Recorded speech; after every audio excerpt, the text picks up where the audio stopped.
Okay, now I got two things recording. So that's safe. Always we got to have redundancy on all our data. So again, this image is sitting in Lightroom. It's in the develop module, which is, as I mentioned, it's pretty much exactly the same software as Adobe Camera Raw with some differences. It is also an image database, and it has all the benefits that a database provides you, like virtual copies, the ability to do things like have a post-crop vignette. And I'm going to do a quick little edit on this just to get our colors straightened out before we go into Photoshop. But I'm always going to end up coming back into Lightroom at the end for two reasons. One, it's where I store, where I view all my images. And two, because the crop and the vignette can be varied forever. They never actually happen. If I crop in Photoshop, you're actually cropping it off. In Lightroom, you are not. You're just temporarily doing it. So let's do a real quick edit and get started in here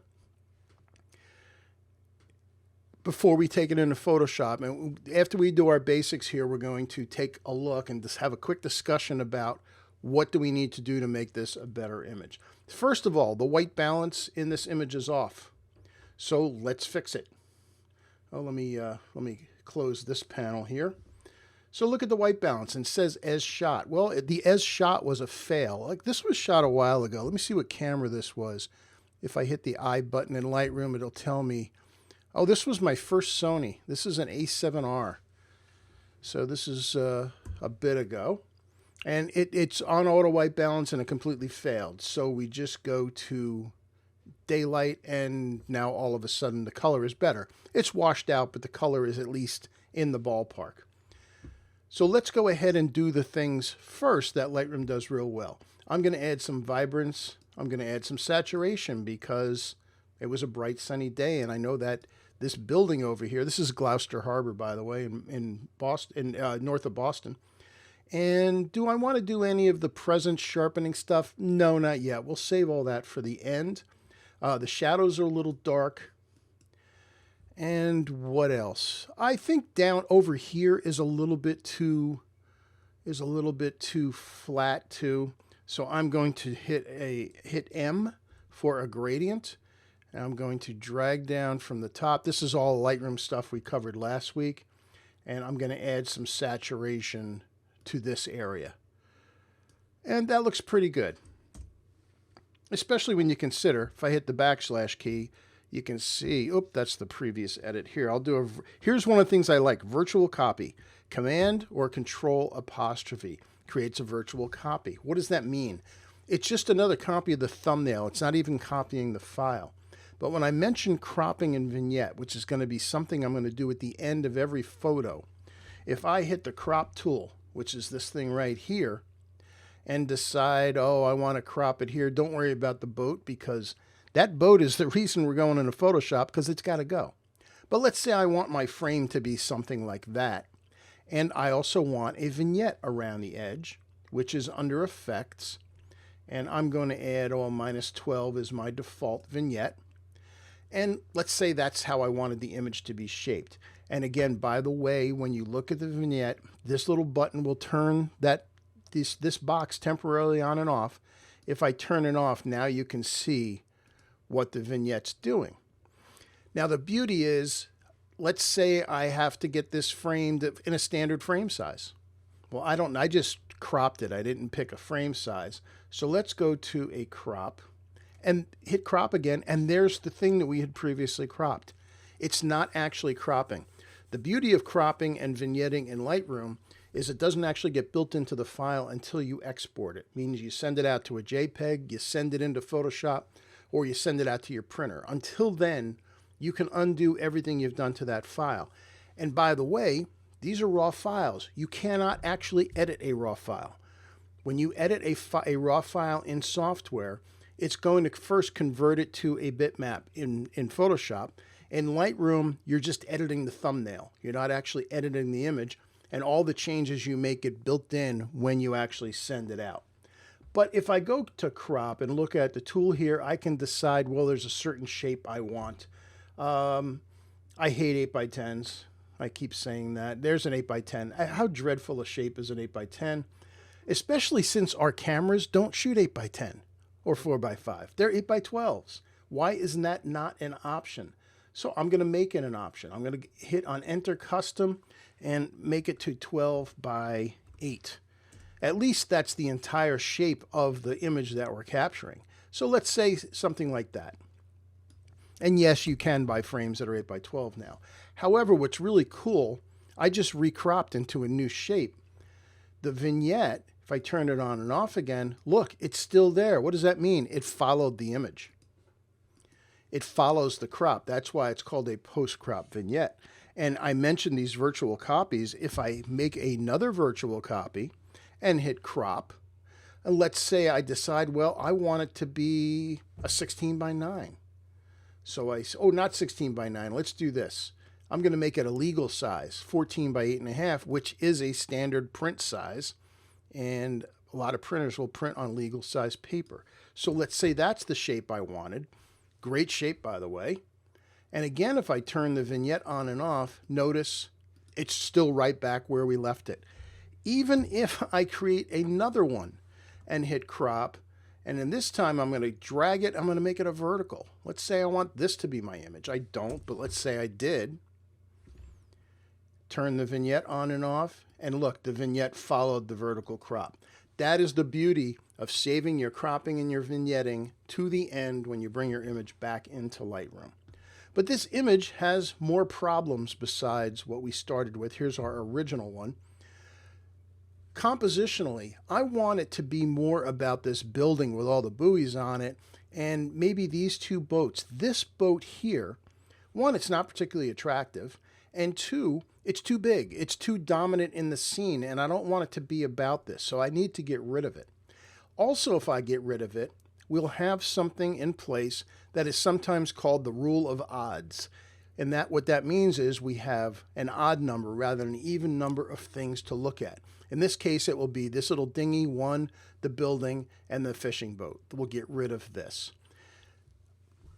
And you have an odd number of things in an image, for some reason it appears more pleasing to us. Don't know why, it just does. I think it's because it adds in a little bit of asymmetry, where you've got a little more weight on one side versus the other, and that creates some motion. It creates some flow in the image, and that harmony helps the composition. So I don't need to do anything else right now, but I see this boat's got to go. This boat's got to go too. I'm not sure if it's going to end up in the final crop, but it's got to go. And then we have little things like these little things down here in the bottom corner which need to go. But we can deal with all of that in Photoshop. So now that we got our basics done, and this is where you're going to use Lightroom or Adobe Camera Raw first before sending into Photoshop.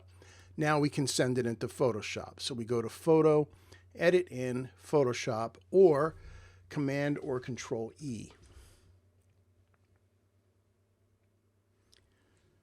And here's our image in Photoshop.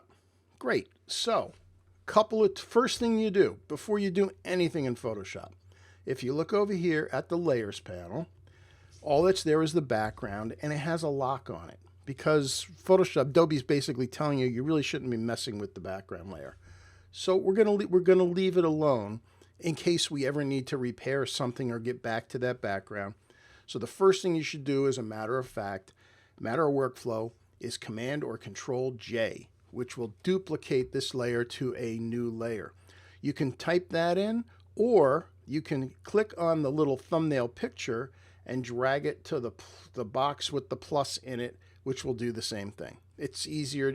It's going to be something that's going to become standard practice. So just remember Command or Control J. But I'm on a Macintosh, by the way, so I say Command. If you're on a Windows machine, it's just going to be Control. So now we have a background copy. We can do stuff too. So the first tool, by the way, I was messing around with some colors before. I've got red in the foreground and white in the background. You can see over here.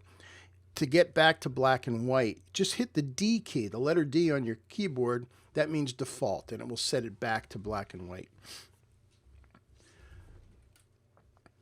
The first tool I would like to talk about is been around for a long time. It's the Content Aware Fill tool. However, over the past couple of years, it's gotten a lot more sophisticated. Let's do some basic stuff first. I'm going to get the lasso tool. And you can use any of the selection tools in Photoshop to get a hold of stuff.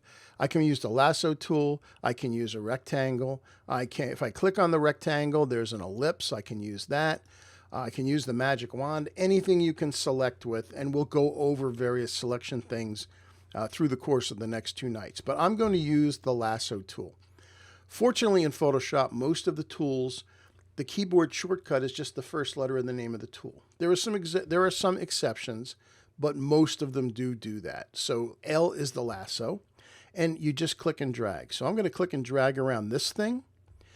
Now I have 2 choices. I can go to fill or content aware fill.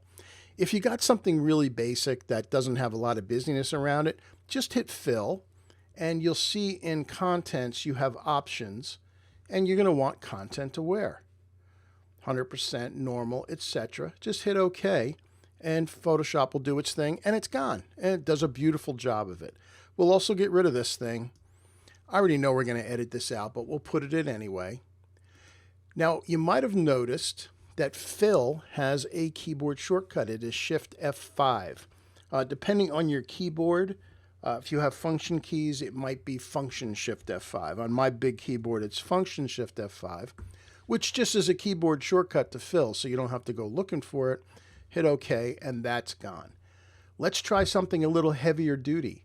Let's draw around this. Again, I have the lasso tool. I'm going to draw around this entire big thing, this boat here. Can just the basic fill get rid of this? Let's find out.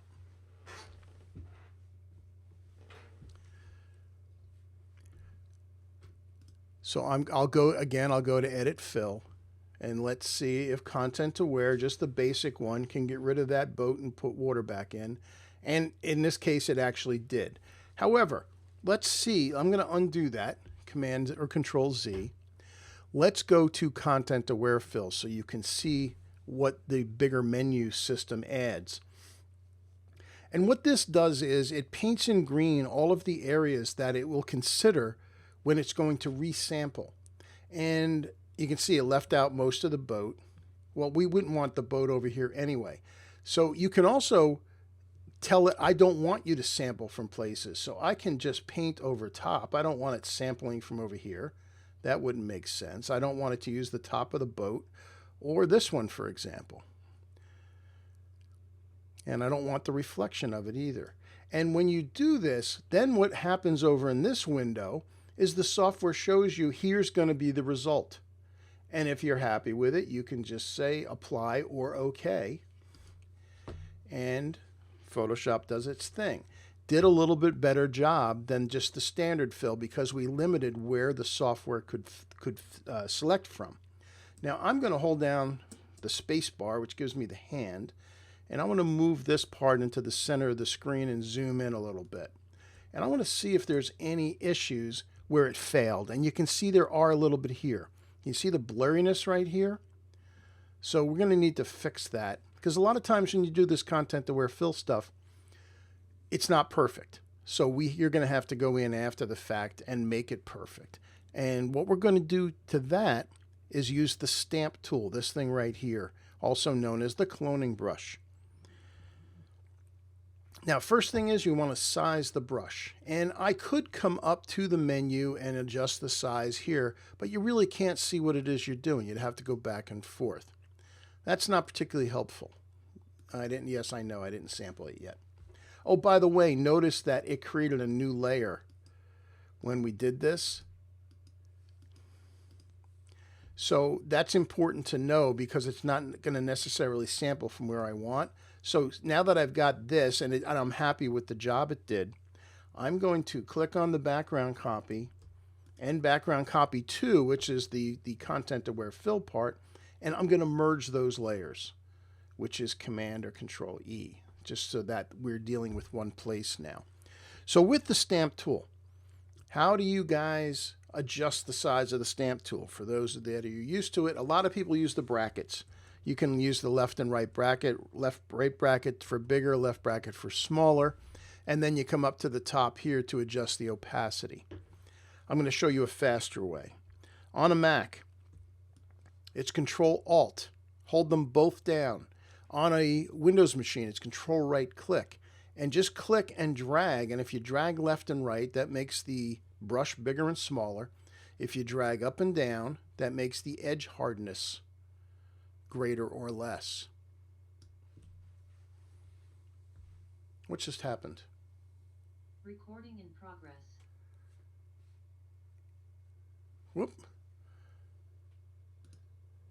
Did you stop sharing your screen? No, I didn't do anything.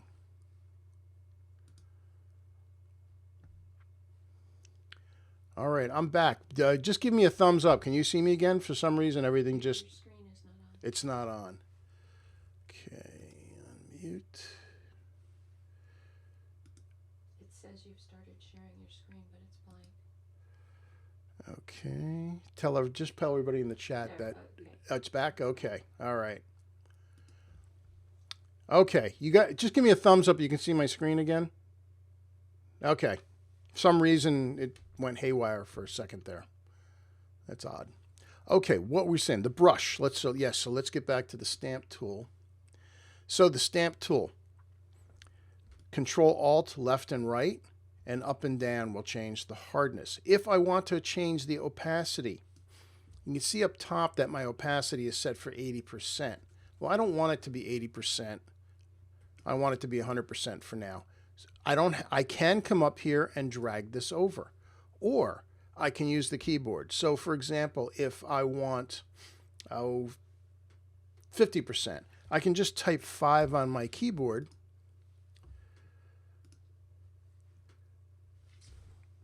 and it changes to, the opacity changes to 50. You can see it changing. 8 will 80 and 0 is 100%. All right, so I've temporarily lost my layers. There we go. Okay. So I'm going to, again, Control Alt. I want to be at 100%, which I am, and I'm going to select an area that's going to fix these problems right here. And to do that, to basically think of it as filling the cloning tool with something, you hold down the Alt key, which changes to this pointer, and I want to sample from here. So I just click once. Now as I bring it over, you can see it shows you what it is that you're painting with. And the key when you're doing this kind of cloning is to keep resampling and keep moving, because otherwise you're going to start to create some noticeable repeating patterns. So I'll come down here again and do it again. And over in here, and where else? Just through here. Any place where there's kind of some kind of distortion. And I can go bigger, get a piece over here, and come into that area. Now, I'm not worried about this because I already know I'm going to crop it, but if I wanted to, I could just come in to get rid of that. And then Command 0 will fill my screen, and if I turn this on and off, you can see now the boat and the reflection is gone on all of that. So now we have a tough one to deal with. Now we have this boat right in the front. This is probably going to give us fits. And the answer is going to be, we're going to probably want to do it in pieces. Because if I get rid of this whole thing at once, it's going to be a mess. I'm going to draw around the whole thing. And remember, the reflection's part of it, so that's got to be included. So if I just go to Fill, Content Aware, let's see how good a job it does. Huh. That actually wasn't terrible. That actually surprised me. I could live with that. Yes, it picked up a little bit of the dinghy next door, and there's some reflection still here, but honestly, I have to admit, that's not terrible. So just to keep that, I'm going to hit Command D to deselect that, and I'm going to make a copy of this layer, and we're going to try again. Let's select this piece down here. I'm going to hit Function Shift F5, which is my keyboard shortcut. See if we can get rid of the reflections in there. Okay, not bad. And obviously this is a problem where it picked up a piece of the dinghy. Let's do the same thing here with Fill. And will it work? Yeah, that's pretty good. Now, honestly, there's nothing going on in the image down here. I do not need any of this, so I'm going to crop some of it. And that is the C key. Just hit C once. And if I don't, yeah, you just drag in one direction. I don't want to go too far. Even though my final crop will probably be up around here, always give yourself a little more room than you need. I also understand I'm not going to keep this big black thing in the image. The reason for that is typically you go to the warmest thing in a picture, in this case, the red building. But if there's one single really dark black thing, you go to that too. I don't want the eyes to go here, so I'm going to cut to the chase and kind of get my composition closer to what the end's going to be. And that's better. There's still way too much on the bottom, more than I need. That's okay. We have other problems to deal with, but we got rid of the biggest problems. There's one kind of break here in the reflection from our content aware fill that looks a little bit off. So let's get the stamp tool again. Hold down the Alt key. I'm going to select from here. I'm still at 100%. And I'm going to line up. Since I get to see what it's sampling from, I can get the line from these pieces of wood on the wall and make sure that that stays in the right place. And that looks pretty darn good. I get no complaints with that. Now, I'm not sure about this dark area here. I don't know what's causing that. I'm going to guess it's from the previous boat. So let's hold down the Alt key over here, and we'll come in through there. Now, if you want to have things start to fade into another thing, like there's a little problem with the lines here, I'm going to sample from over here, but I don't want to work it at 100%. Let's go down to 70%. So I hit 7 on my keyboard. You can see the opacity's changed. And I just want to break up those lines. And now I'm going to go down to 50% just to lighten up that piece. And I'm going to resample over here at 50% and lighten up there. And by the way, when you bring those opacities down, it's cumulative. So if you keep painting over it, it's going to keep adding another 50%. Also something going on right in here. I'm going to go back to 100% for this to make sure that these little ripples make sense. And this is something you have to keep going over until it looks right to you. Just keep hitting the Alt and keep sampling. All right, and again, since I know I'm going to crop this a lot more, that's going to work for us for now. What's next? The sky. How good a job can Photoshop do in selecting a sky if we wanted a new sky? What I had done before you guys got here was I also opened up another shot of the sky. And it pays, this is I have a big collection of my own skies that I shoot everywhere I go. It pays to try, if you're going to replace a sky or add to a sky, it pays to have a sky that makes sense. This is obviously a beach sky.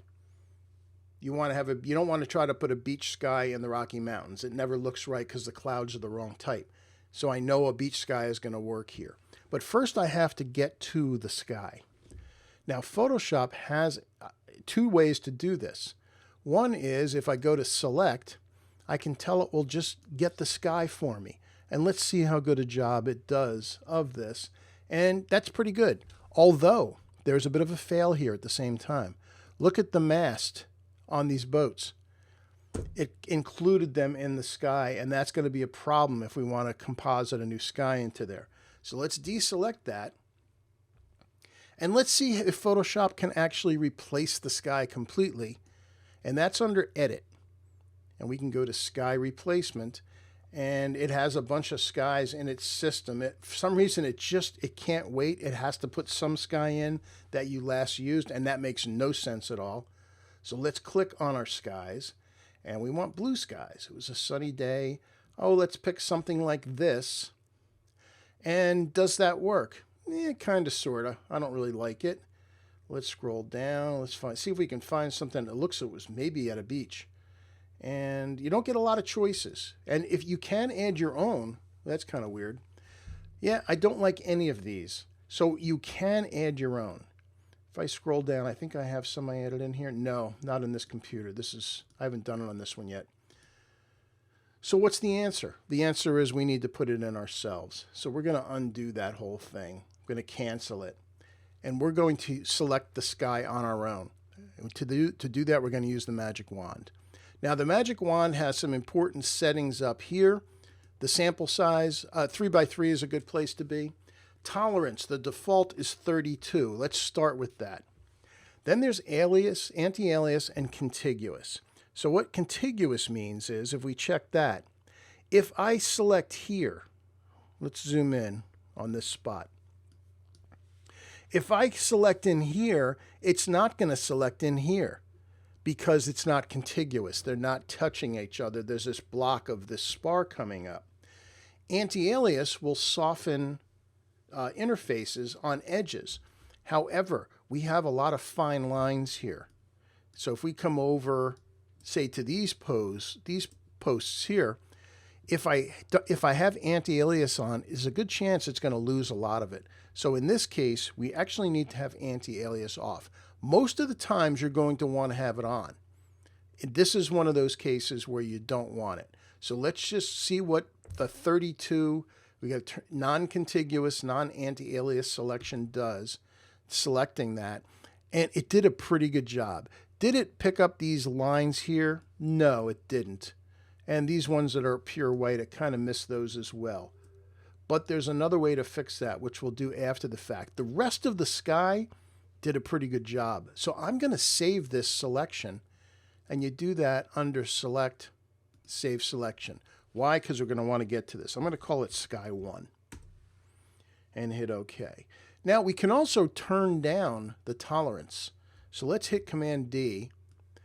Let's bring it down to, let's see what 15 does, because the sky's fairly uniform. So we click on 15, and now you can see, let's scroll over here. Now it's doing a better job of trying to maintain these fine lines. Still not quite there. So let's deselect, and let's see what 10 does. So we'll do 10, and now you can see it's almost picking up everything. However, there's something else going on, and that's some of these little light blue parts at the horizon aren't quite coming in. However, I already know they're not going to be of concern. But as we scroll over here, you can see, the sky changed enough that 10 wasn't enough. So here's what we can do. I can put contiguous back on and bring this back up to, let's say 20, and then hold down the Shift key. And if you hold down the Shift key with any of the selection tools, it's going to add to your previous selection. If I held down Alt, it subtracts from it. So with the Shift key held down, I click over in that part of the sky, hit Command 0. Oh, there's a piece up top it missed too. So again, I hold down the Shift key, and now we have a better selection of the sky.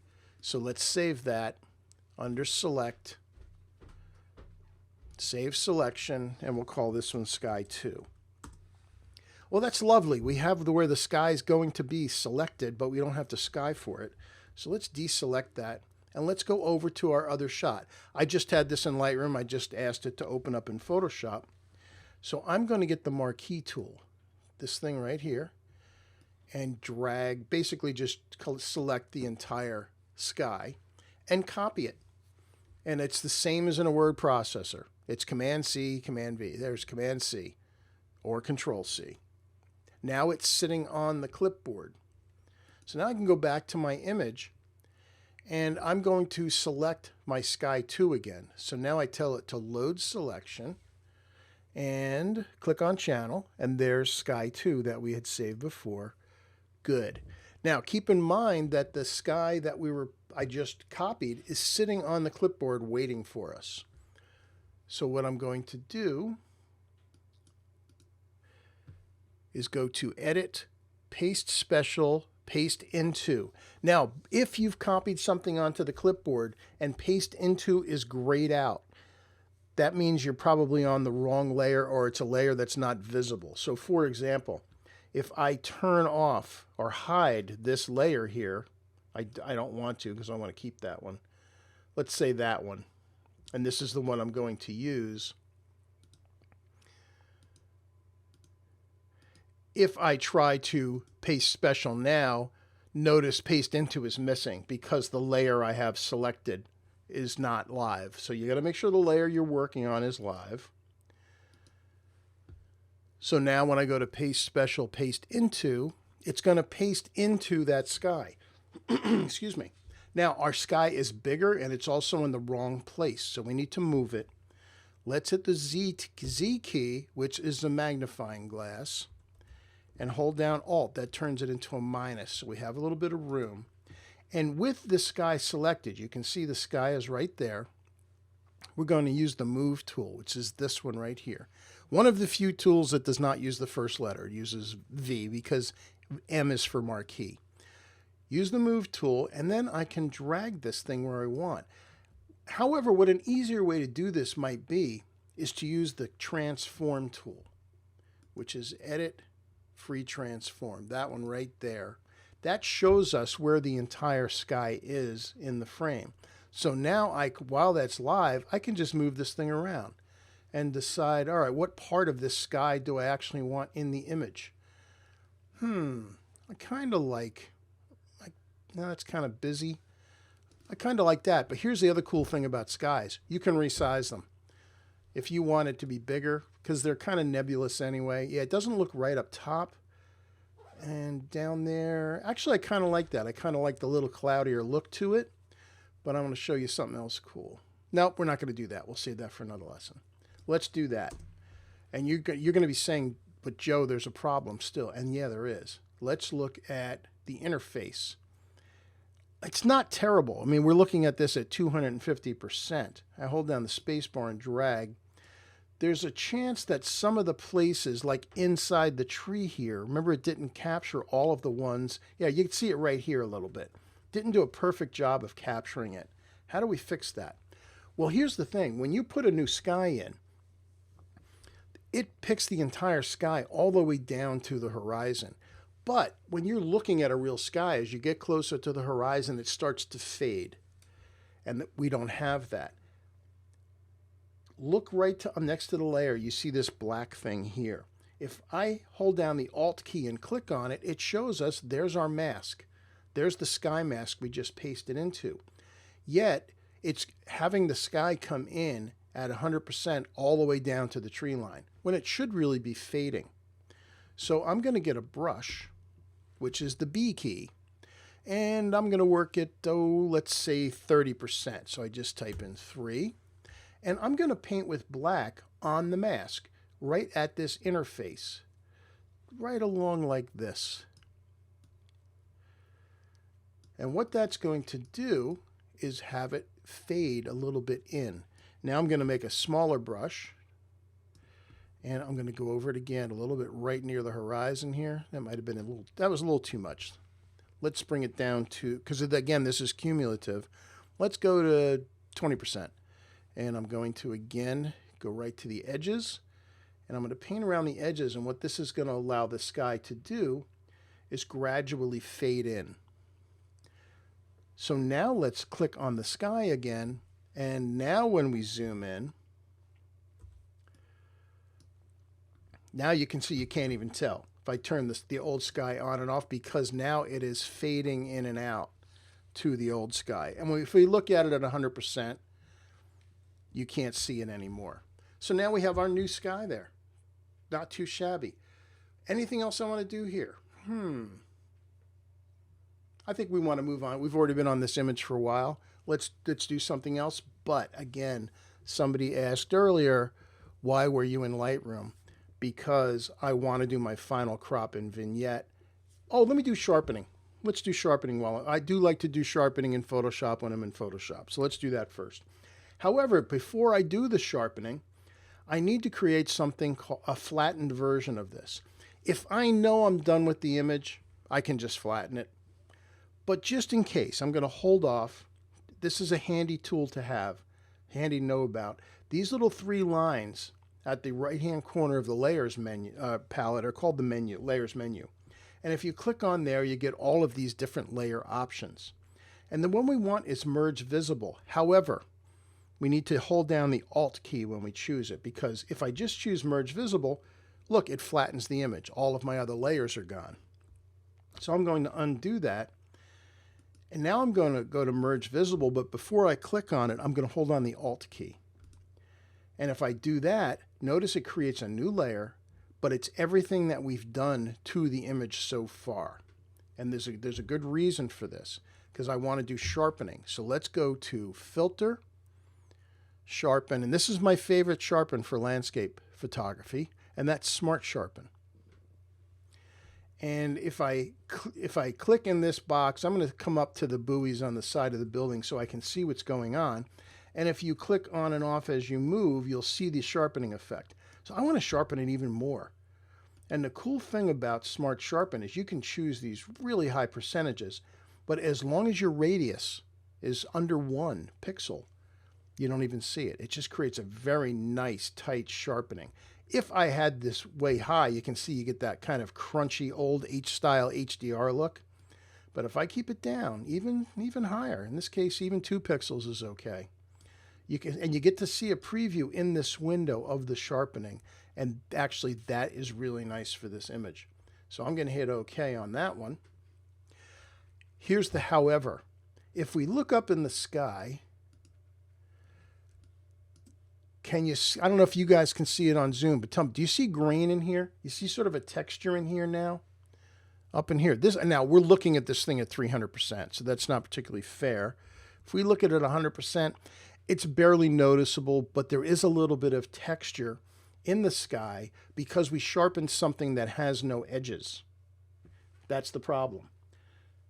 However, the beauty of doing that stack that we just did means we can add a mask to this. So here's what I'm going to do. I'm going to create a new mask. Now I just clicked on this thing and that adds a mask. So now I have a blank mask. Now I could do one of two things. I could just go up to select again.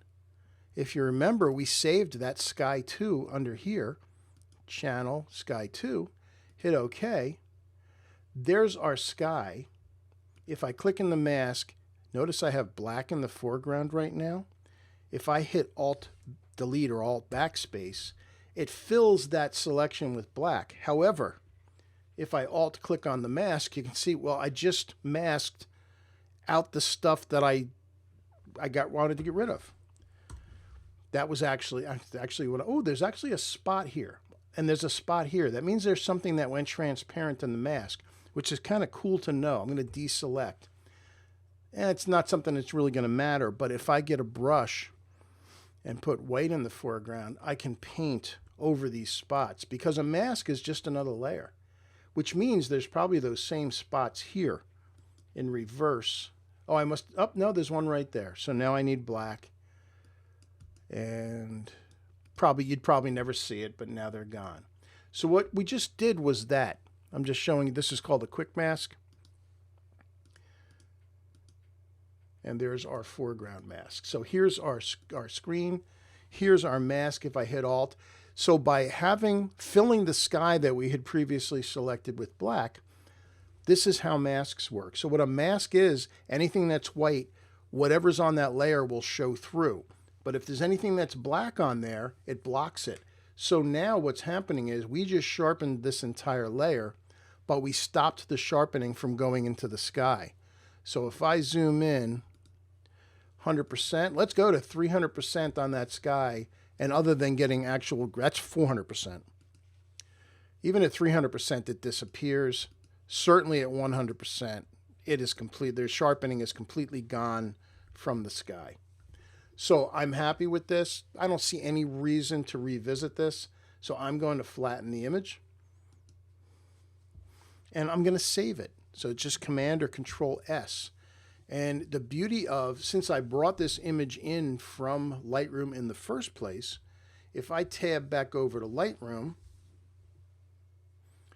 give it a second, it will come back into Lightroom. Although it may not go into my collection. I forgot about that. Diane just cleaned her screen next to me. And do you think ever in our lives we're not going to be smelling that disinfectant smell of washing our hands or washing our screens, that alcohol smell? It's everywhere now.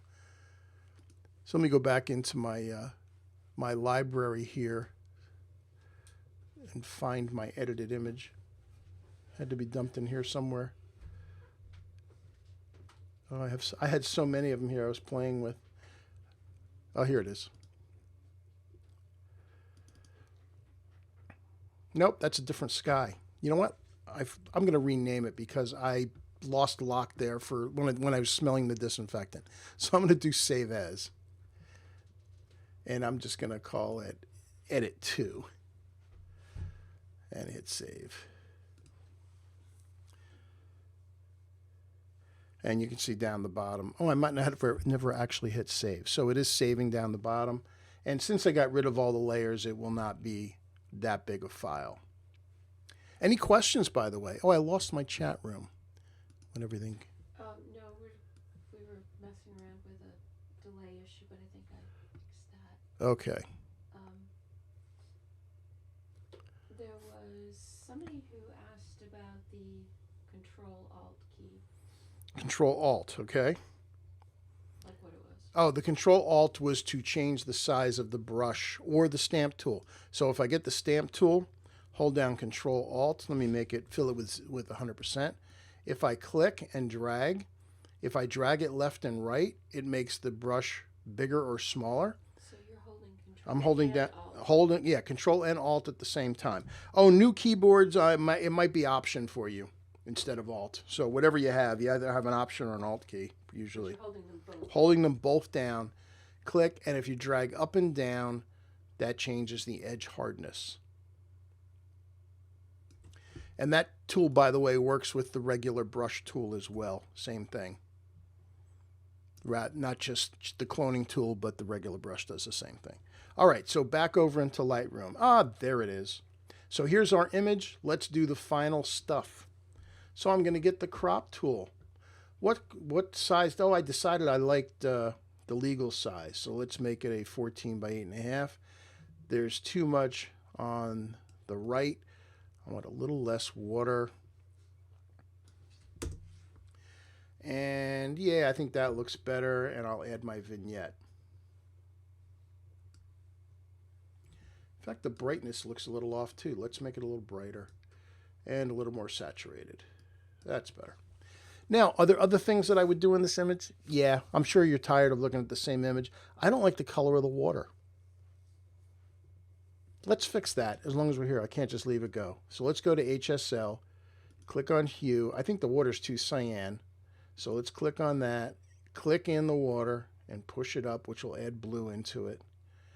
And that's better. Okay. What is the difference between merge visible and flatten the image? Okay, good question. What's the difference between merge visible and flatten an image? They can be the same thing. Let's go back into Photoshop. Let's see. All right, I'm going to do something goofy just so we have some layers. Copy, paste. And let's say I want a boat there. And yeah, I want another boat there.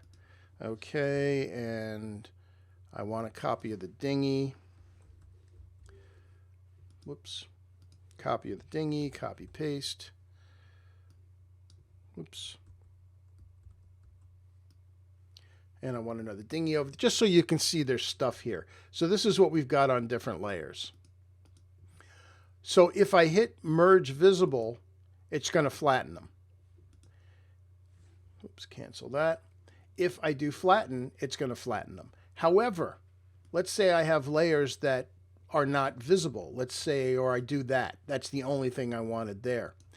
If I do merge visible, it's going to merge, but this layer will not get touched. It'll still be there. So if I hit merge visible now, it flattens that down to one layer, but this one is still there. That's the difference between merge visible and flatten. So again, if all of your layers are visible, then merge visible does the same exact thing as flatten. Just which ones are they visible on your palette here. So let's close that. No, we're not gonna save that. I might use this sky again. I'm gonna leave it there. Let's jump back into Lightroom, and let's go somewhere completely different. And yeah, this is going to be an interesting test for something that Photoshop is not great at. So this is a place called Valley of the Gods out in Utah, and there's a couple of things going on. The brush here is too strong. We need to do something to get to the viewer here. The color of the sky is off. is it just a color temperature thing? Let's check under basic. Let's just see what daylight says. No, it doesn't help. The sky's still off. So if we make the sky bluer, then I lose all the color in the foreground. So what is the answer? The answer is probably going to mean we need to go into Photoshop to fix the color. So let's just reset the temperature. Let's do the things we can do. Let's open up the shadows a bit. We'll add, do I want to add a little clarity? Yeah, why not? And any other local colors. Now, I think that's it for now, because the other things I want to do are really going to be jobs for Photoshop. Oh, and by the way, do you think this sky needs some clouds? Maybe. Let's open it in Photoshop. Command or Control E. And okay, here's our image in Photoshop. These clouds would not be appropriate. So let me jump back into Lightroom and let me go to my clouds folder and hit the G key. Let's find some out west skies. Let's see, where's a good out western sky? Oh,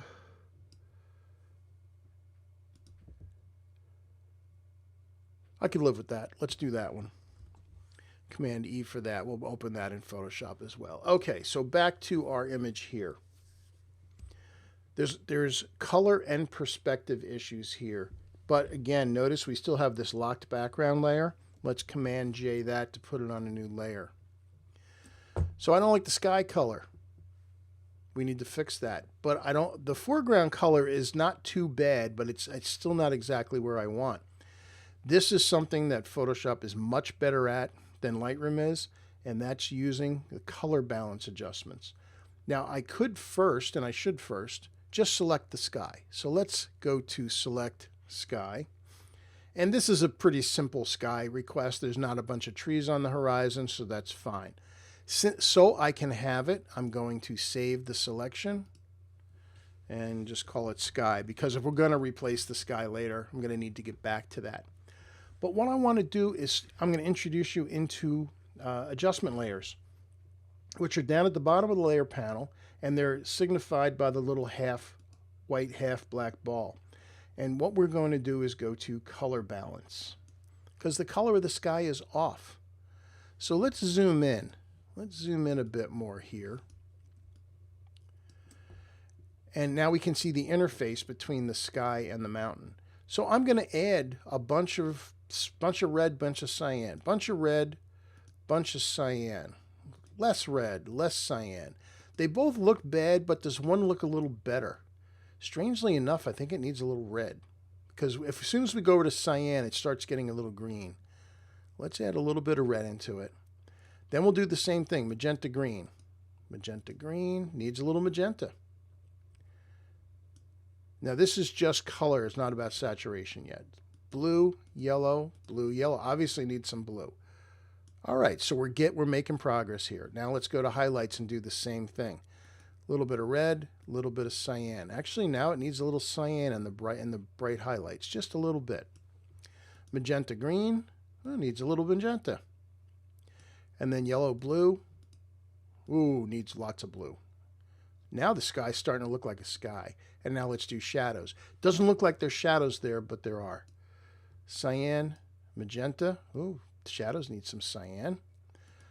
Green, magenta, magenta green, needs some magenta there in the shadow parts of the colors. And then yellow blue. The blue's kind of cool, but that's way too. You got to back off on a little bit. All right, so let's see how that looks. So we just did that to the sky, and if we temporarily hide the sky, you can see the old versus the new color. Let's look at the full image. And look how much better the sky looks. The sky looks great now. Perfect. So now let's do the same thing again for the foreground. So I'm going to duplicate the color ball. We can just start a new color balance adjustment. Color balance. Now, whenever you do an adjustment layer, it automatically gives you a mask waiting for you to do something. Now, there's a shortcut for changing a mask in Photoshop. And that's to click on a previously used mask. And I've got one right here. And if I hold down Alt and click and drag, it will copy that mask into this new mask layer. Now, unfortunately though, it's the opposite of what we want, because if we hit Alt and click on the mask, we've got the sky left over. Well, that we want the opposite of that. So what you do is you select Command or Control I, which is the same as invert. And now we get just the foreground. So now I can come back to this color balance adjustment. Again, let's zoom in. And I'm going to go to an interface so I can see both of what's going on here. So let's double click on that. We're going to do the same thing for the foreground. Cyan, red. Definitely needed some red.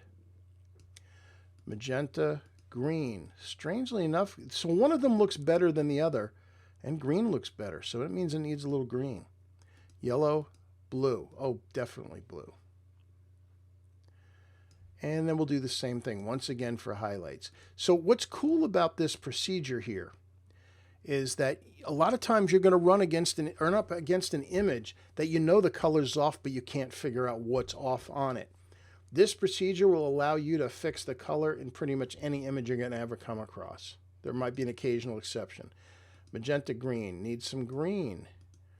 Yellow, blue. Now, there is some subjectivity to this also. I understand that, which is why I always recommend to people that when you're out in a place like this, to put the camera down occasionally and just take it in with your eyes so that you'll understand what you need to do when it comes to editing. All right, this needs a very little bit of red. Magenta, no. Green, a little bit. Yellow, blue. Need some blue. Let's go. So we left off with this image where we corrected the color, and I merged these all together so that I could do that content aware scale, which is a really cool effect. Now, if you remember, we selected the sky earlier, but let's go get our new sky, because I'm going to show you something else cool. And I'm going to select all of this. Doesn't matter if I get some of the bottom in. Command C to copy that. Now it's sitting on the clipboard. Let's go to get our sky, which is under Select, Load Selection, and it's under Channel, Sky, and hit OK, and there's our sky. Now again, remember our new sky is sitting on the clipboard waiting for us. So we go up to Edit, Paste Special, Paste Into, and there's our new sky. And we have two problems. One, it's small, smaller than this image. And two, the color's off. It's kind of a little more of a faded color. So I'm going to hit the V key first. I just want to move this around a little bit and figure out where is the blue that I want to match. And I think it's on the left side. So if we look up in here, let's zoom in. I'm going to zoom into this piece right there. And you'll get to see how blue our sky was compared to this new sky I want to bring in. So how can we get these to match? And this is deep end of the pool in Photoshop, by the way. But this is a really cool technique that will allow you to do this. Oh, there's a spot. It's all right, we're going to replace the sky anyway. So with the new sky selected, we're going to venture into the channels. And if you click on channels, channels are where your red, green, and blue are, as well as any masks that you've created. And look, there's our sky mask. So I'm going to click on the icon, the little picture of red, and hit Command L, which is a keyboard shortcut for going up to Image Adjustments, Levels. That's what we're after, Command L.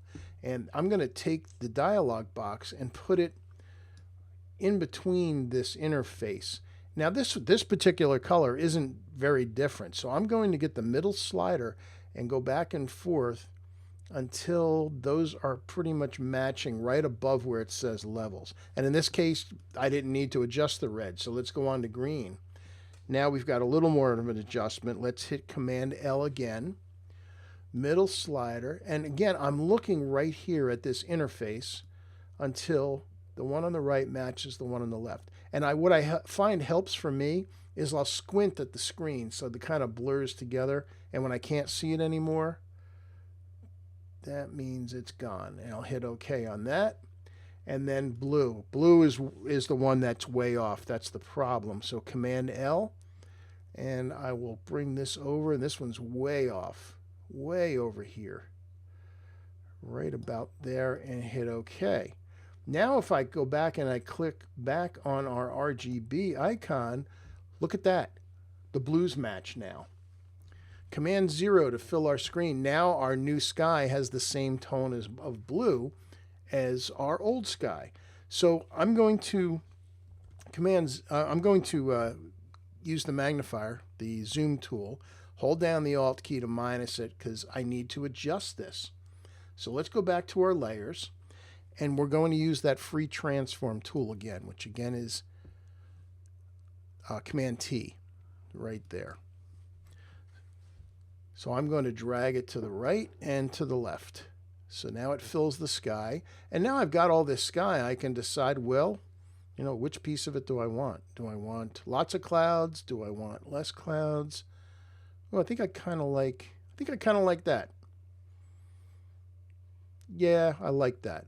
And also it's kind of in the right direction, because if you notice, the clouds over here are brighter than the clouds over here, but that's the way the sun is coming. You can see the sun is coming from the right to the left to cast the shadow. By the way, if that were not the case, let me hit enter on this, and that will put our sky in. If that were not the case, I could simply come up to Edit, Transform, Flip Horizontal, and it will switch the sky the other way. And you can see it doesn't look right because now the sun direction doesn't match in the sky versus the foreground. So I'll just Command Z to undo that. But we have a similar problem to what we had in the Gloucester Harbor shot, in that we have clouds coming down to the horizon at full strength, which they do not do.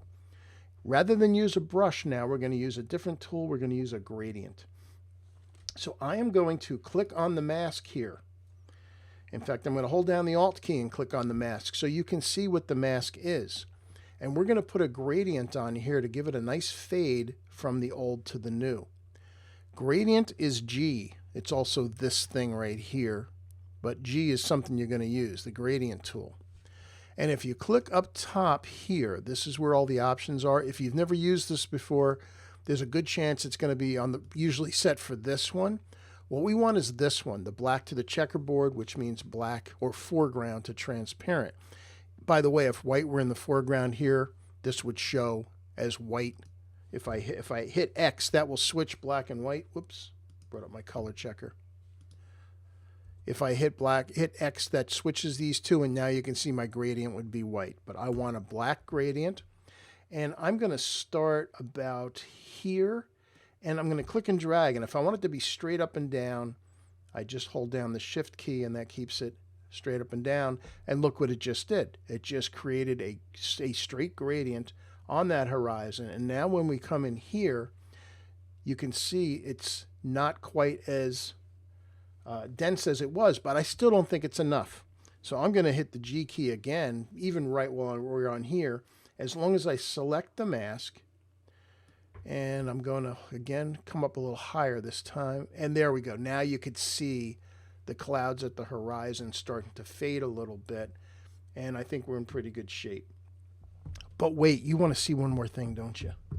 You want to see one more. As long as this is a good image that we can completely add something different, I am going to create a black and white of this with a adjustment layer right here. I'm going to click on adjustment layer, and notice that black and white is an option.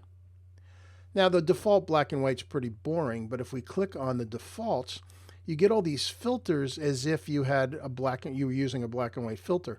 And if you've ever shot black and white, a red or yellow or orange filter out west with deep skies is cool because it darkens it.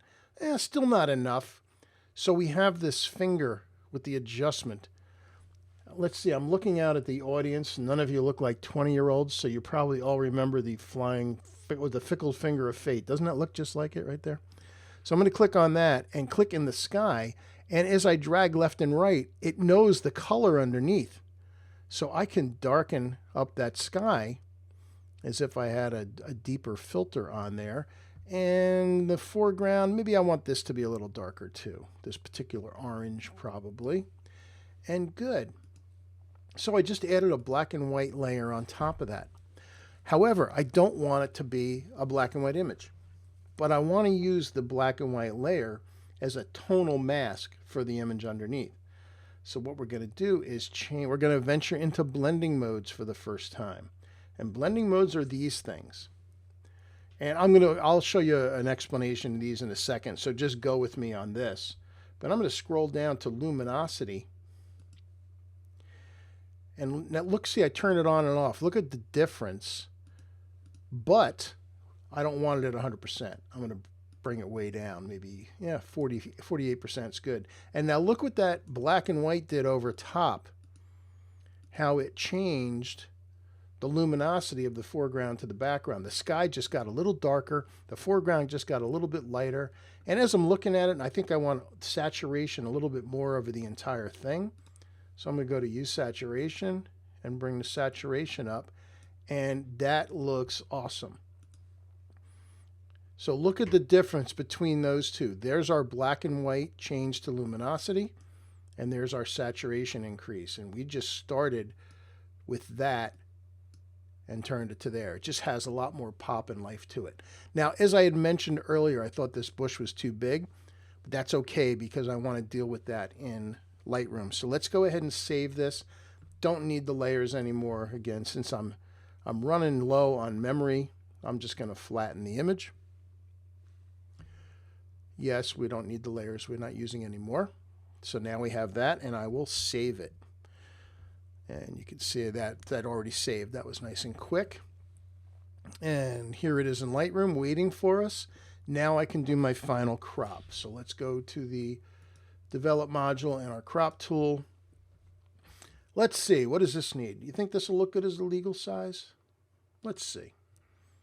Yeah, it's pretty good actually.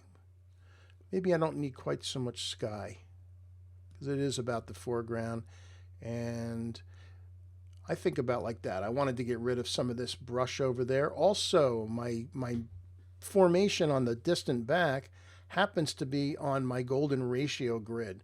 Now, I've talked about this before in case you weren't here when I did Lightroom. I don't like the rule of thirds for landscapes. I much prefer the golden ratio, and you can find that under Tools in Lightroom, under the Crop Guide overlay, and you'll see golden ratio, there it is. Here's a rule of thirds. In this case, not a huge deal in this particular image, but I prefer the golden ratio. And there we go. And if we scroll down to effects, I'll do my vignette. And what else? I don't know. Maybe a little brightness contrast. Maybe a little more, add a little bit more brightness, a little more contrast, and not too shabby. So here's our original file. Let's go look at that. Let's go full screen. This was the original file we started with. And that's what we ended up with. Much better image, much more powerful, much better composition, much better flow in it. And with our new sky. As I'm looking at it, I'm actually not thrilled with my sky choice. I'd probably go pick a different sky, but that's okay. I was really more showing you the how-to of it. Any questions? Because if not, I will move on to something new. Let's go back to our images. How about something completely different? How about a bird? Actually, here's our bird raw file. You guys up for a bird? Okay. Is there a way to add your own sky? Is there a way to add your own sky to which tool? Vicky, you asked that. You not sure what the question is. So if you could just explain it a little more, because that sky was my own sky. That wasn't Photoshop sky. Oh, can you add your own skies to the Photoshop sky replacement tool? The answer is yes, you can. It's a slightly annoying process. I'll show you. I can show you where it is. But here's the rub. They have to be JPEGs, which is really dumb. And you can only upload one at a time. You can see I've got a folder where are my skies? With 225 skies in it, and I would like to be able to add like 50 of them, but you have to do it one at a time. That's something that really needs to be fixed. And again, they're JPEGs. So can you add your own skies? Yes. It's just not that great yet. So anyway, here's a heron. Is that a heron or an egret? It's an egret. That's an egret. Okay. So here's an egret, and what are the problems? Well, let's fix the basics that Lightroom can fix first. The shadows are too dark. Let's fix that. Let's bring the highlights down and protect the plumage. We need a lot of vibrance. Bring the blue back in the sky and some saturation. And don't love the color of the sky. So let's go to HSL and adjust the hue. I'm going to click on that and push it up. There we go. That looks more blue. And I'm going to make it a little brighter. Okay. Lovely. But it needs something, doesn't it? It's kind of boring. Yeah, it needs a cloud. It needs a cloud, and I just happen to have a lovely little cloud right here. Whenever you see clouds like this that are all by their lonesome, take pictures of them. They are so handy. So what I'm going to do is, I'm happy with the edit for now. I'll save my sharpening for when I get into Photoshop, and we have these. Come on, how cute is that? They are so cute. We need to do this in Photoshop. So I'm going to zoom out, and we're going to do something different. This time, I'm going to command or control click on the cloud that I want also.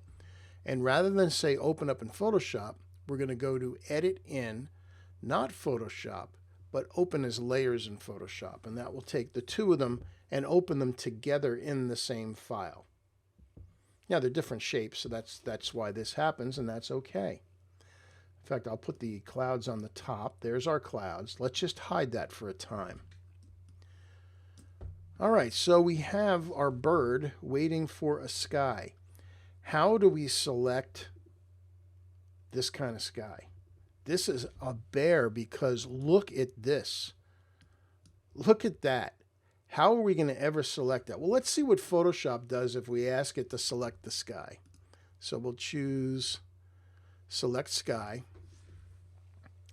And I'm expecting this to be a complete fail, and it is. It didn't pick up any of this. So let's undo that.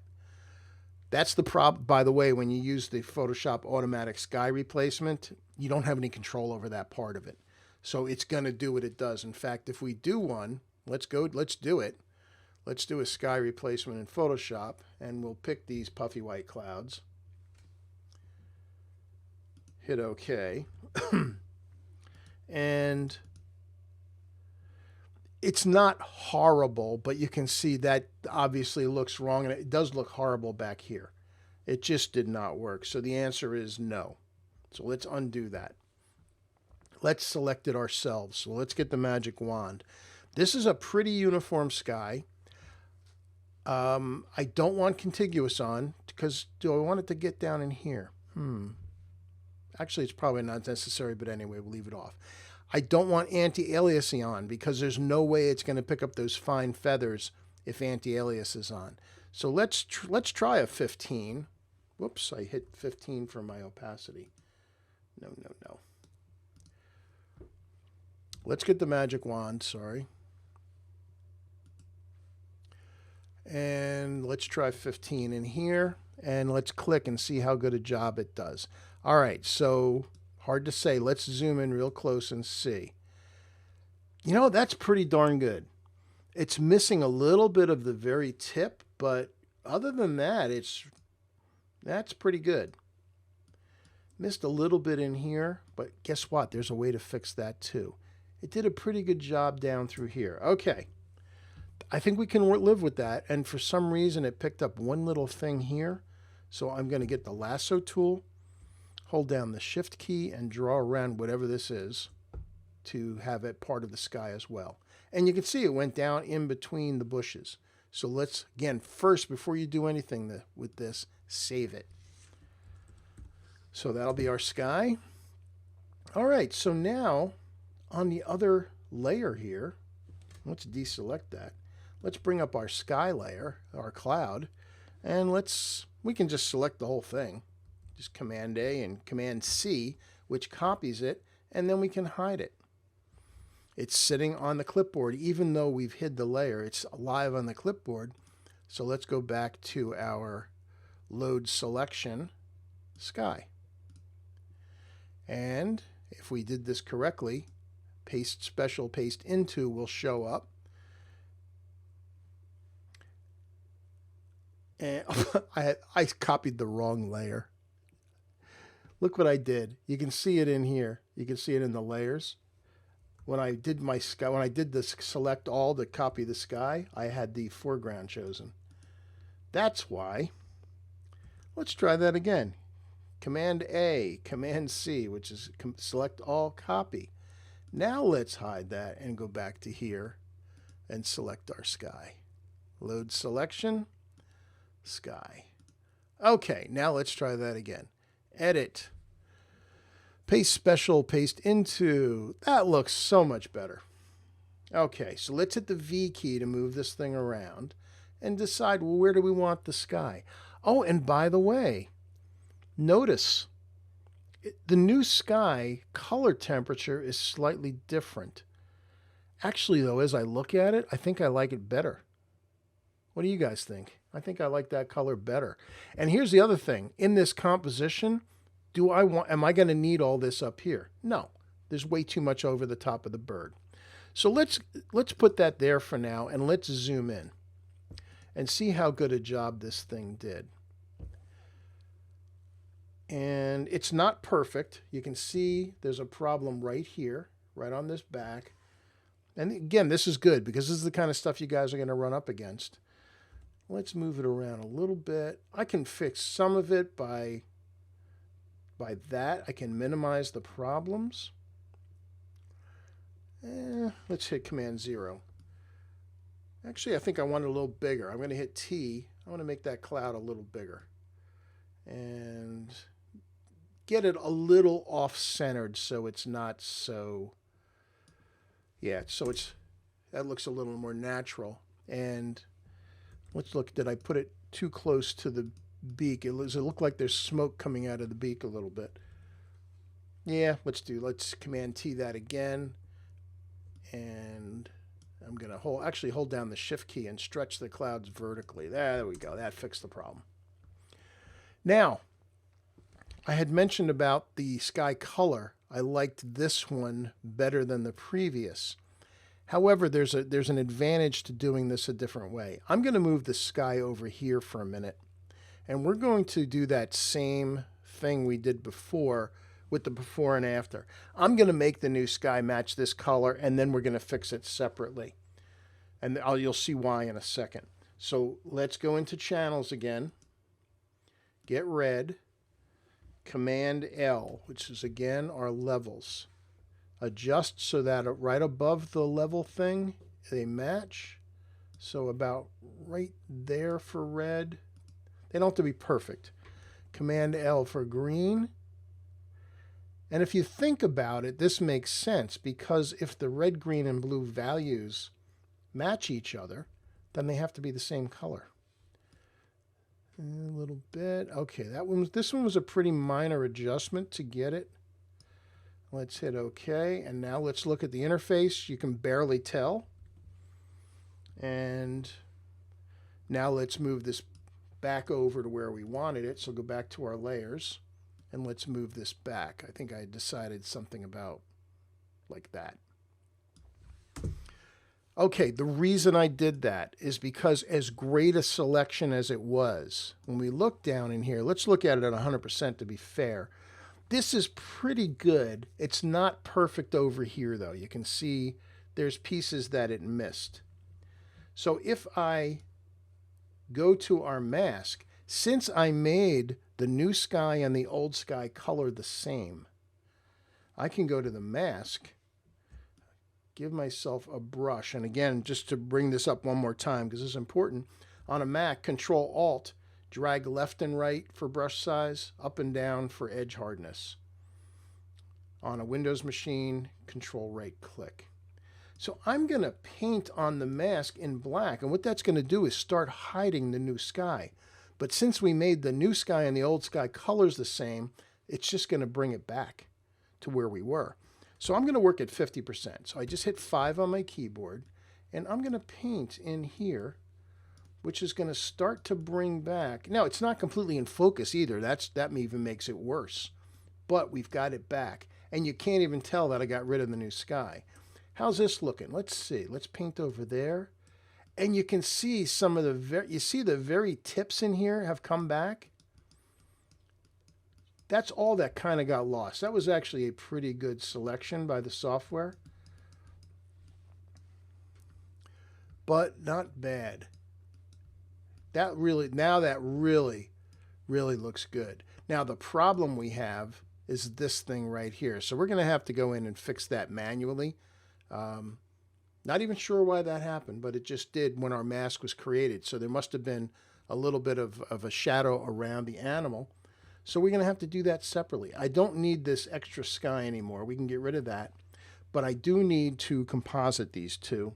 So I'm going to hold down Alt and go to Merge Visible. And that's got to go. So what's going on here? Let's see. That's obviously darker than the clouds. The bird appears to be lighter. So let's try something. Let's get the stamp tool. And we'll do our same. Let's make the brush nice and small. And we're going to zoom in to work on this.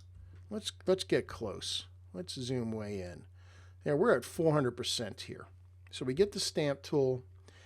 And I'm going to sample from in the clouds here by holding down the Alt key and clicking. Now, if we set for normal and we just click over this, you can see it goes everywhere. Let's see what happens if we change the blending mode from normal to lighten, because this white appears to be brighter than this white or lighter than this white. So let's see. And look at that. It lets us go right over top, but it doesn't affect the white below because it's brighter than the cloud. And I will come up top here and deselect. By the way, if you ever have images that get halos, this is how you can get rid of them. Just change. In that case, you would, if it's a bright halo, you would change it to darken instead of lighten. So again, I'll Alt click here and just run across this. And I can even go over top of the bird a little bit because the feathers are still brighter than the sky. And there we go. That's gone there. Let's do it down here now. Alt click. Just drag along the bird where the problems are. There's some more over here. And by the way, if you've got a straight line like right here, there's really nothing here. But if you had a straight line, hold down Alt, click once, hold down the Shift key, go down to the end of where it's straight, click again, and it draws that in a straight line. Everything else looks good. And I think we got rid of the problems. So let's go ahead and crop. We certainly don't need all the transparent area. And we'll do our final crop in Lightroom. Let's just kind of do a basic crop. And now I can decide if I don't like the color, do I want to adjust the color? I could do it with color balance, or guess what? This is one of those things that Lightroom is better at. It makes it easier. So we're just going to save it. So let's go ahead and, again, we can flatten the image. I don't need this anymore. Hit Command S. We'll save it. I'll tab over to Lightroom. And here's our new image. And I don't like the hue of the sky. So let's just simply click on Hue. Get our tool. Let's push up and down and see. We can make it really weird. We can go purple. Or I think it just needs about that. About a +10, and I think it's a little dark also, so let's bring up the luminance a bit, make it look a little more natural. And I think all it needs is a crop, or maybe one other thing. Do you guys think the bird should be looking the other way? What do you think? Yes, no? No? Some people are saying no. Well, here's something cool. Let's do our crop first. Let's hit the crop tool. Ooh, that's looking dangerously close to an 8x10. Is that an 8x10? Oh, almost. That was almost an 8x10. Actually, I'm okay with 8x10 verticals. It's the horizontals that I hate, really hate. I still don't like it. It's got to go. I think, strangely enough, this might be a square, but let's go. Oh, I'm going to crop it to what I think it needs, and the heck with standard. So I'm going to unclick. I'm going to click this to open up the lock, and I'm going to bring it in left and right to what I think the image needs, rather than a conventional, just a standard frame size. I think it doesn't need quite that much on the bottom. Yeah, let's just make this a stronger composition. It'll make the bird bigger in the frame too. That's looking better. All right, is that a frame? You know, that's pretty close to an 8 by 10. Let's see. Yeah, guess what? I just cropped to an 8 by 10. Shh, don't tell anybody. Okay, effects. Vignette, -12. I want to put a little more focus on the birds. So let's go to the masking panel and add a radial gradient. And I'm going to do a nice big radial gradient like that. Bring it down to the middle of the image, and I'm going to angle it from left, bottom left to upper right, and bring up the exposure a little bit. Just a little. Maybe I'll make it shadow. Let's bring up the shadows a little bit. And actually, I'm going to add to the blacks, though. Add a little more contrast in the middle. Okay, there we go. Okay, I'm going to make a virtual copy of this and then go up to Photo, Flip Horizontal. Huh, you guys are right. It looked better the way it was. So there's left, there's looking right. Yeah, looking right just does not make any sense. Isn't that odd? Whoops, wrong way. So there we go. So we started out. Let's reset our original. We started out with that. That's our original raw file that we started with. Oops, wrong one. This one. There we go. And ended up there. Is there more stuff I might do the bird? Yeah, I might lighten up his face a little bit, but the point of this was to put some clouds in. Oh, by the way, if I didn't do this when we were in Photoshop, and I've already flattened the thing. Can I unflatten it? Yep, I can. Let's go back to our crop here. If I didn't like the sky here, if I thought it was too intense, I can bring the opacity down on the sky a little. And you'll see it'll start to fade the clouds. So if I just wanted to take a little of the intensity down, maybe something like that, I could have made the sky 70% and then done our final edits. Just hadn't talked about that. Other than that, I'm happy with it. Okay, moving on. Any other questions? Okay. Okay. Perspective issues. So I hit I, and I see this was shot, 24.7 mils from underneath. So obviously our lighthouse got kind of messed up. So let's just do basics. Now we look at the histogram, and this is actually kind of correctly exposed. Because if you look at it, we've almost got some pure black. It's in magenta in the shadow clipping area, which means somewhere in here is almost black. I don't know where. Oh, there it is. Down underneath the rocks there. Do we care? No, certainly not there. It's okay that that's black. But we had to protect this. This couldn't completely go away. So let's just do our basic fixes here. Let's bring the shadows up. I'm going to bring the highlights down so we can bring this whole thing up a bit. Did I have a profile for this? I do. Let's see what it does. Here's an XS10 profile. Ah, look at the sky. Did I talk about profiles with you guys? I did, didn't I? No? All right. We'll detour to that in a second.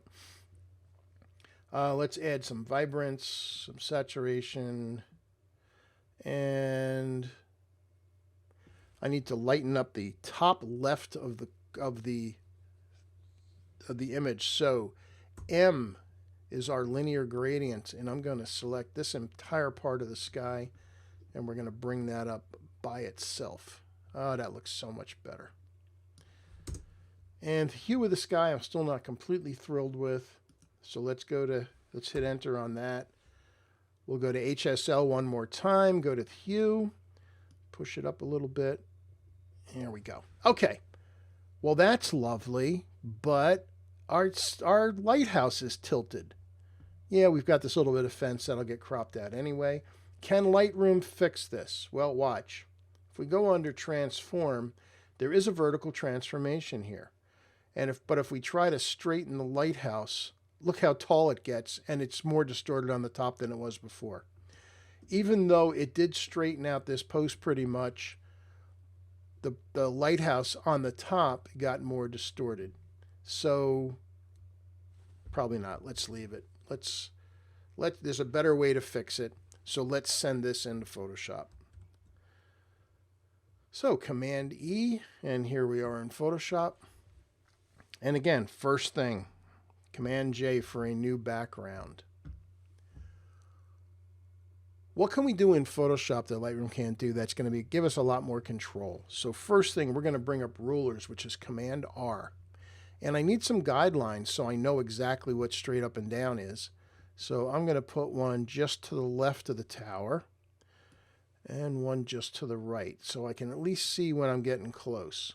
However, before I do that, I can see that this entire thing is tilting in a little bit. So we're going to use free transform. Again, this is one you're going to remember, Command or Control T. However, if I just start dragging, all it does is it resizes. That's not what we want. What you have to do is hold down the Command or Control key, and notice how the tool changes, that we can drag in one direction. Oh, look at that. I can just drag there. Now, this post here is still off. So let's drag that as well. We'll make that straight. But if we actually, you know what? Apparently that post really was not straight, because I'm looking at the building, because I know that this side of the building needs to be straight. In fact, I'm going to bring in another ruler there so that I have a guideline to make the building straight. And notice how I had to skew the entire thing up on the right, but now my left is off. It's tug of war time. You got to keep going back and forth till this stuff gets straight. So I'm going to overshoot a little on the left because I need a little more on the right. And now we'll hit enter on that. And that's looking pretty good vertically. But it's not perfect horizontally because you can see this thing is kind of tilting down a little bit right here. Let's bring up a ruler here and see how far off it is. Right there. So you can see this is down a little bit compared to there. That should be right through the center of this oval, but this oval is angling. So now we have to just pick part. The rest of the tower is fine. So here's what we got to do. Get the lasso tool, and I'm going to select the entire top of the tower and copy and paste it onto its own layer. So now I have a layer that just has that. Now I don't need the vertical lines anymore. They're distractions. So if I get the move tool, I can click on them and just drag them off the screen. And just drag them off. We don't need them anymore, but we still need that one. We're going to use my other favorite tool in Photoshop, the warp tool, which is under transform, warp. And you get a grid, and you can change the number of boxes in the grid with this thing. I have it set for a density of 7. If you can make it less or more. 7's a good, it's kind of in the middle. But what this allows me to do is to literally just click on the image. In fact, my line is now becoming a problem. In fact, I'm going to get rid of it. I can just click on here and lift it up. Look at that. I can just straighten it out. Now I need my line again. Right through the middle of that thing. Let's push up a little from the bottom. And I think that's about it. I think that did it. And let's hit enter on that. And we'll get rid of our line. And I can turn this on and off and see what it just did. See how it straightened up. It fixed the problem. Now this oval here is now straight up and down. So that's where we were. And that's where we are now with our distortion. Now, what usually happens when you do this is you cause some breaks in the clouds. So let's turn it on and off and see. This was a subtle enough one. There really isn't a break. So we'll do another one that's going to cause a big problem. But I just wanted to show you that. But that's what the warp tool can do, and that's a way to do things that Lightroom can't. Now, that said, do we really care about this post? Personally, I don't have any feelings about it either way, but it is a slight distraction because it's at an angle, even though we know this building here is straight up and down and the lighthouse is straight up and down. So let's fix the post. So I get the lasso tool again, and I'm going to cause a problem intentionally. I don't need all the way up here, but I'm going to get that much. And I'm going to drag around and copy and paste. Whoops. I need to go back to my layer, copy, paste. Now, I only needed to come just above the post to straighten this out. I picked the sky up here so I could cause trouble. Edit, transform, warp. So I need this thing to be off to the right. So there's also control points here. I can click that, and I'll push this one in a little bit. And I can even drag the whole thing. And even with when I'm trying to cause trouble, I might not have. Let's see. Yeah, there's a break. That was a problem. Let's bring this up. And you can see that this is starting to angle down. It may have in real life, but I'm going to drag it back up so the thing is straight up and down. All right, so now I turn this on and off. Is there any problem? The post is nice and straight. No, I still didn't cause a problem. Fine. I'll cause a problem later. We're done with this one, but cool, you can see that if you really have these fine distortions, and if you photograph lighthouses or anything you're pointing up at, particularly the wider you go, you're going to have these distortions happen all the time, and Lightroom can't fix them. So this is the tool to go to in Photoshop to fix this. So I'll go ahead and save that. And let me see. Let me find one that's really real trouble. I know I have a lighthouse in here that's real trouble. Let's see.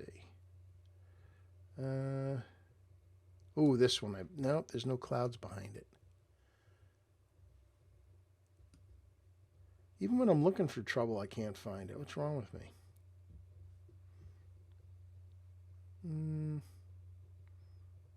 Oh, maybe this one.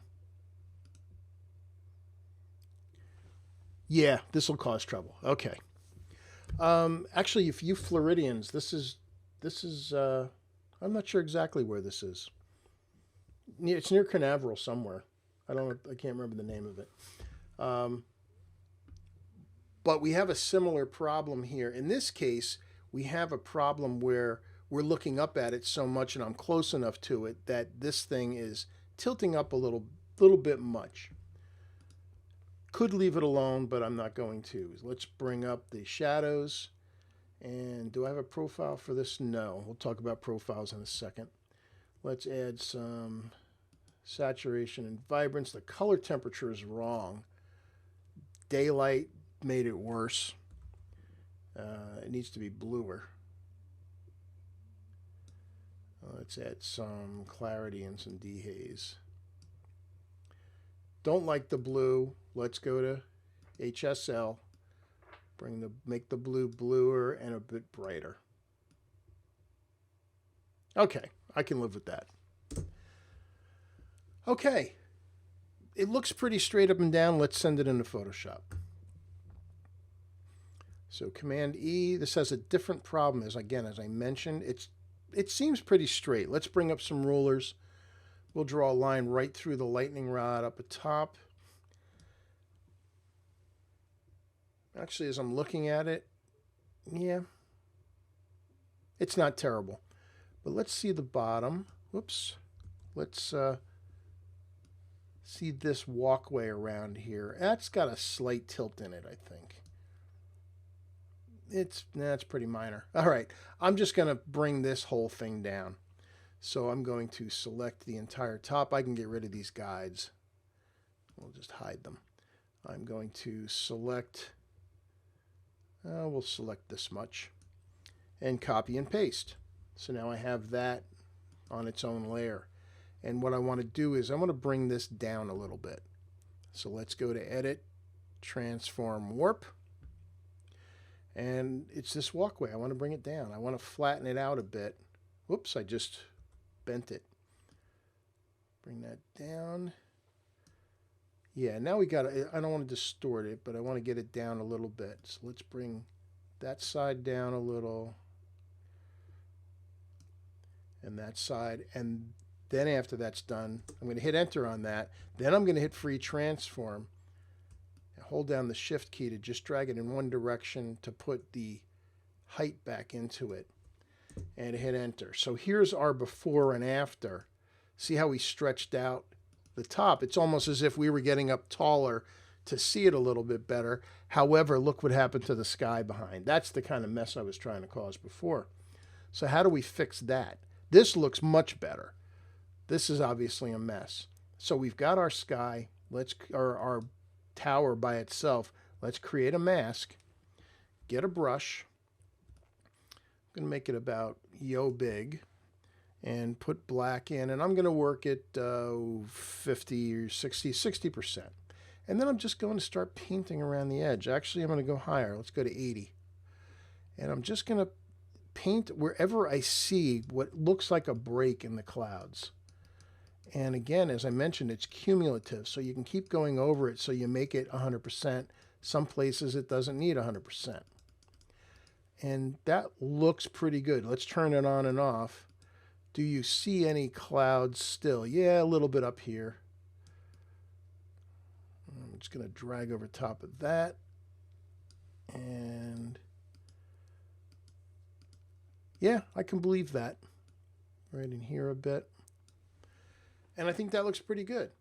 So what we were able to do was to fix the perspective somewhat by looking up at this tower. We've gotten this piece taller, almost as if we had risen up to take the picture. And we were able to fix the sky by, if I alt-click on our mask, by masking that stuff back out, just by doing that over top of it. And yeah, that worked. That's pretty cool. That's worth saving. Let me save that one. The Ponce de Leon. Ponce de Leon, is that what this is? Okay. It's Florida's tallest lighthouse. Okay, Florida's tallest lighthouse. Makes it a lot taller than Florida's tallest mountain. Oh, there's something fun I wanted to show you that's completely more designy. Let's do some. We're going to do something real. No, I'm going to save it for tomorrow. Never mind. I'm sorry, I just teased you for that.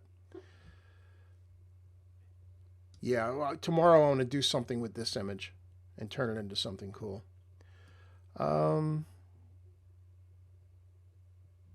Actually, an image we worked on already, there's something I want to do to it. And it was this one.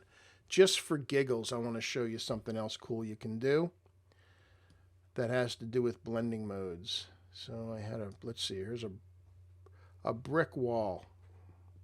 Not that this is the most appropriate thing to mix, but I just selected this and the Valley of the Gods place, and I'm going to go to Photo, Edit In, Open as Layers again. I just want to show you something something cool you can do. This is more of a decorative kind of thing. So I've got the brick wall over top of this, and then here's our scene behind. And by the way, when I have a transparent, if I've done an image, remember we squished the bottom of this using Content-Aware Scale. If I want to crop to this in Photoshop, what I can do is Command or Control click on the thumbnail of the layer, and you see it gives the selection automatically, and I never have to get the crop tool. I can just come up to Image and tell it to go ahead and crop it to exactly that selection. So that makes it perfect every time. But I have these bricks here. What am I going to do with them? Well, watch this. This has to do with blending modes. In fact, before I do this, I'm going to hide this, create a new layer. I'm going to draw a box just so you can see kind of what these things do. And I'm going to fill the box with a color. So I'm just going to do a bright red. So Option Backspace. Okay. So here's my box on top of the image. Well, that's because it's set from normal. If I click to darken, well, that's weird. My screen's not drawing. There we go. If I change it to darken, that happens. What it's doing is the red becomes the color or the tone of anything that is lighter than it. It darkens, and anything that's darkened just takes the red and then darkens it as well. And the way these are organized, these blending modes, are kind of named after what the top thing does. All of these will darken. They just darken in different ways. Some of them aren't going to change, some of them will. This one is obvious, lighten. I don't know why my screen's having trouble drawing. Screen and lighten are similar. You'll see some of them are going to be different, some of them will not. And that one, the lighter color wins. In this case, the sky was a lighter color, so that's kind of an interesting effect. This is the grouping you're going to find the most useful. These adjust the contrast of the image below. And then luminosity you kind of saw already, but in this case it would be weird with just the red. Same thing if I did the color. But watch what happens when I go to overlay. Overlay increases the contrast of the layer below. And this is probably one of the most useful of the blending modes, not with our black and white, but watch what happens if I take our brick and change the blending mode to overlay. And it looks like now this thing has been painted on top of the brick. And I can adjust the opacity a little bit. But doesn't that look now like it's been painted on a brick wall? Kind of interesting. So there's a lot of times you can use this, and I have a cool demo prepared for you for tomorrow that I'm going to do with that grass in the water with something like this, not with bricks, but something else that's going to make a very cool decorative effect. But this is an interesting look in that this thing now looks like it was painted on the brick wall. So it's kind of a cool effect, and you can do that at any time you come across a pattern, whatever it may be, bringing it into Photoshop and changing the blending mode to overlay will create this effect. So just a little sidebar, something cool. All right, we're almost running out of time, so let's do one. You guys got time for one more thing for tonight? Okay. Let's see, which one did I want to share with you? Let's see, that one's too complicated. Oh, that's cool, but that's going to be complicated. Let's do something simple and fun at the same time. Is there such a thing? What's the easiest one I can do for you that's also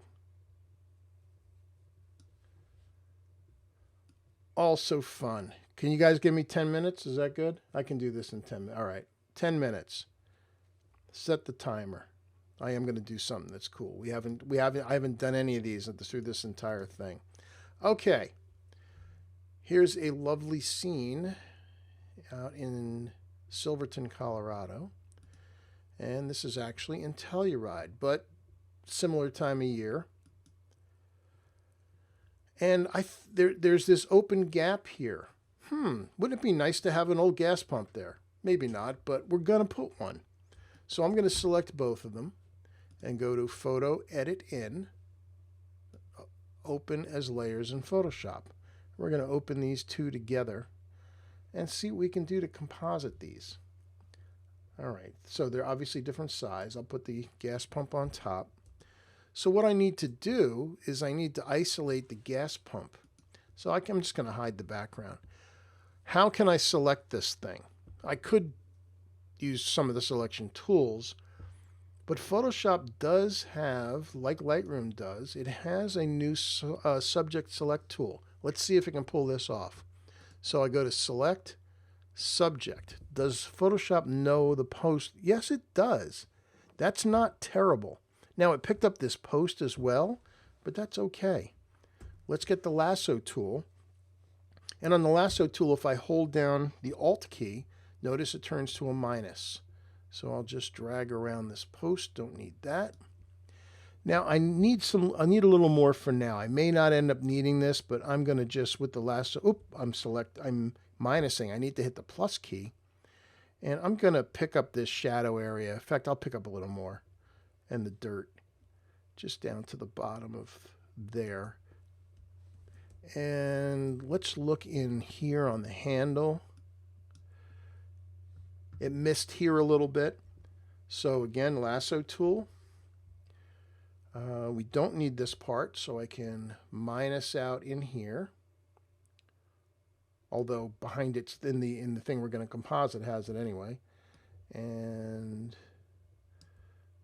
I need to plus that. So I need to add the rest of the handle. So I draw around there. Need this piece, and I can hold down the Alt and minus this piece out. And got to add this piece. And again, I'm at 250%. So I can just drag around with this and it's going to go in fine. And then this last bit. I'm being sloppy, but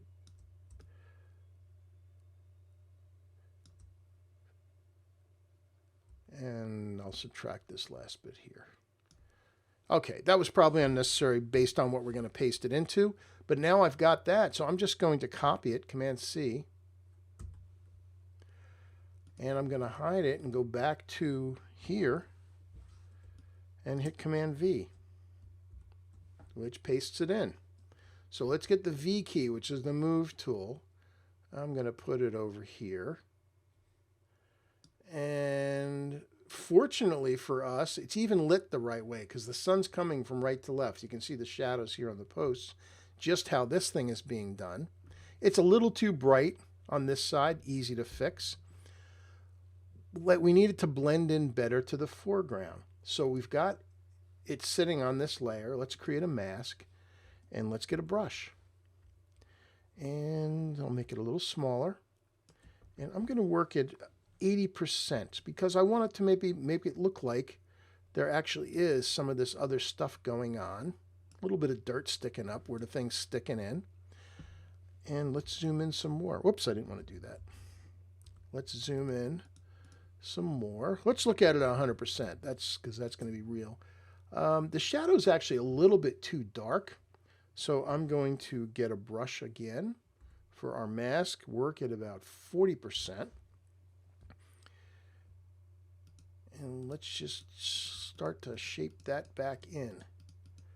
And actually, that's looking pretty darn good. That's pretty good. Just what it needed, a gas pump. So how do we darken this thing without touching the rest of the image? Well, on this layer, and that's what's on the layer right now, on this, there's an option up in here. You see it says lock and then it has the checkerboard. That means lock anything that's transparent on the layer. And what that means is if I get a brush and start painting on here with black, let's see, I'll just do it at 10%. I'll hit 1 on my keyboard and start painting on here. Notice it doesn't affect anything here. Why? Because I locked out all the transparent pixels. And I can just gently burn that down a little bit. And I'm believing that. Now, did I pick up something weird here? What is that? Oh, I picked up a little of the mountains. So let's fix that. Let's just drag along, right along the top of our gas pump. Get that. And the reason that's there is because we let it come through. I can do one of two things. I could just delete it. In fact, if I hit backslash, it's gone. Actually, that's the easiest thing to do. And there we go. My magnum opus gas pump in the mountains. And there you go. And can you tell that that wasn't there? No, not really. I mean, if it was like a giant banana sitting there, you'd notice that was wrong. But there you go. It's perfectly blended in.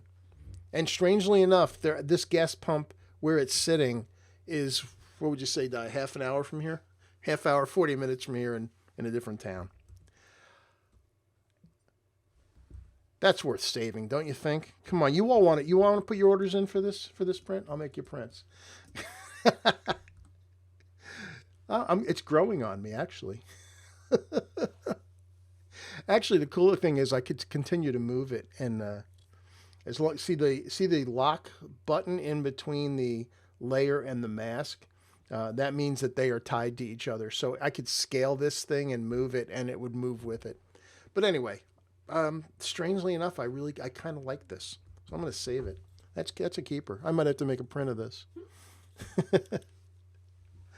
So, it came in under 10 minutes. Great. So it was just a little bit of compositing. Again, these are the kinds of things that only Photoshop can do. I will get a little more designy on you tomorrow. Is anybody out there interested in seeing a portrait edit? I can do a portrait edit for you too, so you can, okay, yes. Because with a portrait edit, one of the things that Photoshop does really well are eyes and skin, and Lightroom does a good job on hair. Eyes and skin. Photoshop does a really nice job, so better, and obviously color fixing as well.